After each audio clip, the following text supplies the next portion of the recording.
Ақылды лақ ертегісі.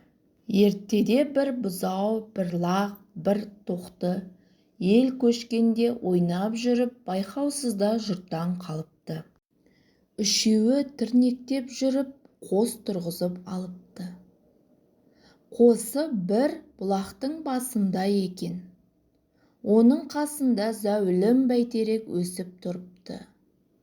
Бұлардың айдалада ессіз қалғанын естіп, бір тойып алайын деген ниетпен аю іздеп келіпті.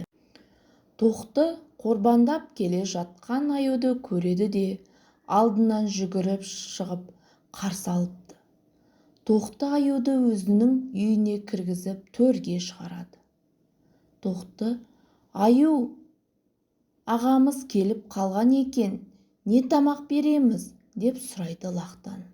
Сонда лақ төрден даусын көтеріңкіреп: «Басқа аюдың басын ас, соңғы аюдың төсін ас, дым болмаса осы аюдың өзін сой, барлық етін түгел ас» депті. Мұны естіп отырған аю: «Бұлар аюдың етін жейді екен ғой» деп орнынан тұра қашыпты. Қашып бара жатқан аюдың алдынан қасқыр кездесе кетеді екен. Аюдың қылығына таңданған қасқыр: «О, аюжан, неден қашып келесің, сонша аптығып?» деп сұрайды. Қасқыр: «Аю болса, мына белдің арғы жағасында, бұлақтың жанында бұзау, тоқты, лақ тұрады. Соларды байқап көрейін деп барып едім. Өзімді жеймін деген соң зорға қашып құтылдым». Қасқыр: «Қой әрі», аюдың сөзіне күледі. «Бір аюдың басын, бір аюдың төсін жейміз» деп дауласып жатқанда мен қаша жөнелдім. «Ендеше жүр, екеуміз бірге барайық. Үшеуін де қоршап алып, тем бөліп жейік». «Жоқ, мен бармаймын, өзің-ақ бара бер». Сол арада қасқыр жіп тауып алады да, бір ұшын аюдың мойнына, бір ұшын өзінің мойнына байлайды.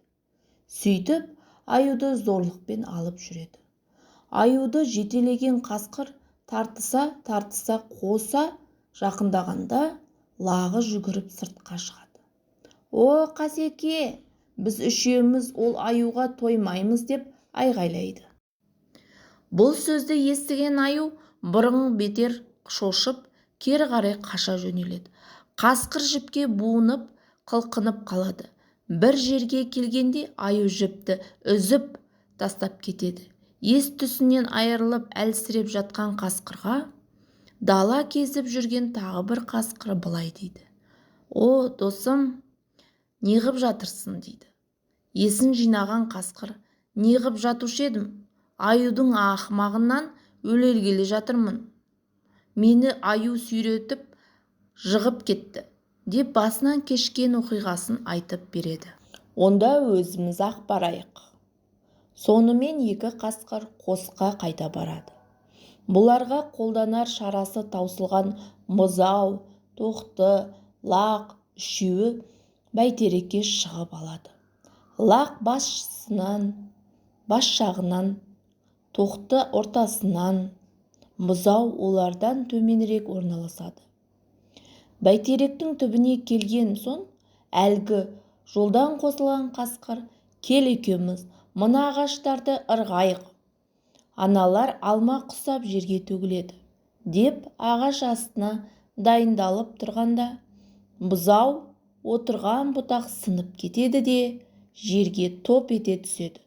Содан сескеніп тұрған қасқырдың бел омыртқасы үзіліп кетеді. Бұдан кейін аю қылқындырып кеткен қасқыр қорқып, өз бетімен қаша жөнеліпті. Сөйтіп, бұзау, тоқты, лақ ажалдан аман қалыпты.